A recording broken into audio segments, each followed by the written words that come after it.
Are you serious? Are you serious? Asteroids! Yes, in a few hours, we're going to have a close encounter with an asteroid just newly discovered, and it's Asteroid 2017 BX. Now, this thing is going to go scraping by the Earth, even closer than the scientists in the NASA and other observatory satellites anticipated.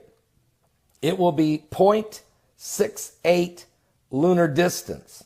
That's about 150,000 miles from the face of the Earth, much closer than the moon. And we didn't even know about this asteroid till 3 days ago. And so I brought this up. Hey, just discovered, here it is, and it's going to go whizzing by in a few hours. Tomorrow, on January 25th, in just a few hours from now, this asteroid is going to come dangerously close to the Earth. Now, the probability of impact is a good chance it's not going to hit us. But when you don't discover an asteroid quick enough, you don't have time to read its speed or distances or its trajectory as well. You have less time to analyze it. We know how big it is. It's 10 meters in diameter, so it's a 30-foot rock. Huge. There's a lot bigger asteroids, but it's not a rock we want to get hit with. This thing hits us, it would be about 30 times more powerful than the one that hit in Russia in February of 2013. And we have no idea where it would land. So we don't want it hitting us. We don't think it will. But this is the kind of thing that all of us got to be aware of. Now, the Bible said there would be, that the stars would fall from heaven like a fig tree would cast its untimely figs when it's shaken of a mighty wind.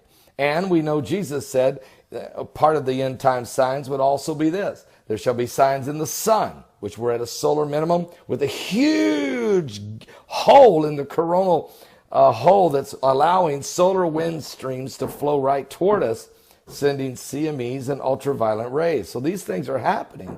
Signs in the sun. There shall be signs in the moon and in the stars.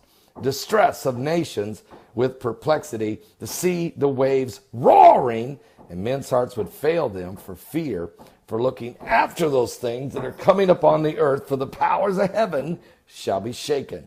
Then, here's the good news, then shall they see the Son of Man coming in a cloud with power and great glory. And when these things begin to come to pass, he said, look up, lift up your head, for your redemption draweth nigh. I'll be back with more current world events and how they relate to biblical prophecy. We're not going to get hit, I don't think, but it's close. It's close, and we didn't have much time to prepare. Are you saved? Jesus will come faster than this. You'll have no time to prepare, and you'll get no warning. And he's coming soon. Don't be left behind. Are you serious? Are you serious? Asteroids! But not just that, 5 waves of energy and the cosmic storm that's out there. I mean, Steve Quayle was on our show yesterday, and he was talking about how that he used the waves of energy. He spoke about it. He said it's being caused by planet X, or as Gil Brazar would say, planet 7X, and that this gravitational pull is warping the asteroids, swinging them into the path of the Earth, and that's why we're seeing such an increase. Matter of fact, NASA right now has listed, as of today, 1,771 potentially hazardous asteroids that would be called near-Earth objects that we're tracking right now. And one of those asteroids is going to go whizzing by the Earth today. It's asteroid 2005 VL1. That's 2005 VL1. It's a pretty good size rock. It's 18 meters in size. Good news is it's not going to hit us. It's going to go by the Earth at about 2 million miles away from us. It's not going to hurt us. But again, every day we are constantly seeing asteroids and meteors picking up. Matter of fact, we had 15 fireballs that pierced through our Earth's atmosphere last night, just last night. So we continue to watch it. Today, my guest is Mike from around the world. He'll give us the update on this second of the 5 waves of energy. We already have seen a ton of activity, an increase in asteroids, fireballs, and meteorites, no question, and earthquakes and sinkholes opening all over the planet, big cracks, all kinds of things going on.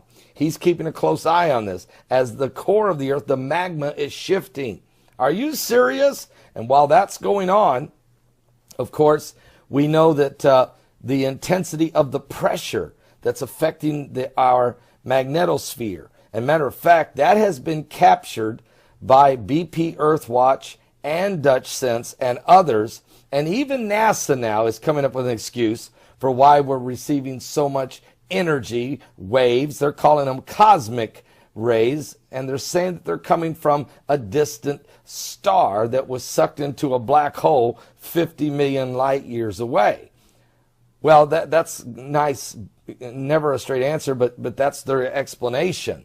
But we want to know more about it. And so today, as this has been such a power week, we had BP Earthwatch on Sunday night. We had Pastor Casper McLeod Tuesday. We had Gil Brazard Wednesday, Steve Quayle yesterday, and today Mike from around the world. And next Monday, my guest is going to be from Caravan to Midnight, John B. Wells, the radio personality who hosted for many years on Coast to Coast and has a syndicated broadcast right now. John B. Wells will be my guest on Monday to talk about a numerous amount of things. It's going to be very interesting. But today, Mike from around the world, give us an update. He said that the first 100 days of the arrival of this second of the 5 waves of energy would be intense, but that it would get much more intense into around June, July, August, and September. We're going to feel a whole lot more. How much radiation are we experiencing right now? Radioactive, radioactive. Is this all part of the process leading us up to the wormwood moment when the water becomes bitter? It's in the Bible. I understand the timing, but how does it come about? And is this the process? We're going to try to find out more about it in today's live broadcast today at my website at www.paulbegleyprophecy.com. That's www.paulbegleyprophecy.com. And yes, this is a sweatshirt with a sport coat over it. Yes, I've already been asked 3 times. What are you wearing? What? Give your life to Jesus Christ. Okay. I'll see you guys at 12 noon Eastern. Are you serious? Are you serious? Are you serious? You might want to get some coffee. You don't want to miss tonight's Sunday Night Live. My guest will be BP Earthwatch. We're going to talk about 7 things. Number 1, we will, not necessarily in this order, but we're going to talk about these 7 things. Trump, executive orders on immigration, and those 7 nations, they're the same that Obama had already pointed out when he signed an immigration restraint in 2009. Same 7 countries. But why the backlash? Why the harassment? Why the media? Why the protests? It's off track, folks. This country's in trouble. Number 2, Comet 45P and Honda. It's approaching the Earth. It'll be here February 11th. What does this mean? What condition is the comet? Number 3, the coronal hole in the sun, Earth facing. What does this mean for potential earthquakes? Number 4, solar wind speeds. And how is that going to affect us? And number 5, and with the ultraviolet rays and with radiation. Number 5, earthquake zones to watch. Where should we be alert? Number 6, rain and snow in California, the condition of the drought. What does this all mean? And number 7, extreme weather patterns, from tornadoes to blizzards to snow and rain to flooding to landslides to everything that's taking place in the last few days. What is this all about? And we're going to talk about all of these things with Jesse from BP Earthwatch tonight. Don't miss Sunday Night Live. Sunday Night Live. Plus some guy just jumped off the Woodrow Wilson Bridge. What? Well, come on. And all the protesting in the airports and all of this craziness and Chuck Schumer crying. There's no crying in Congress. Crying? I'll be back with more, guys. Give your life to Jesus Christ. It's insane.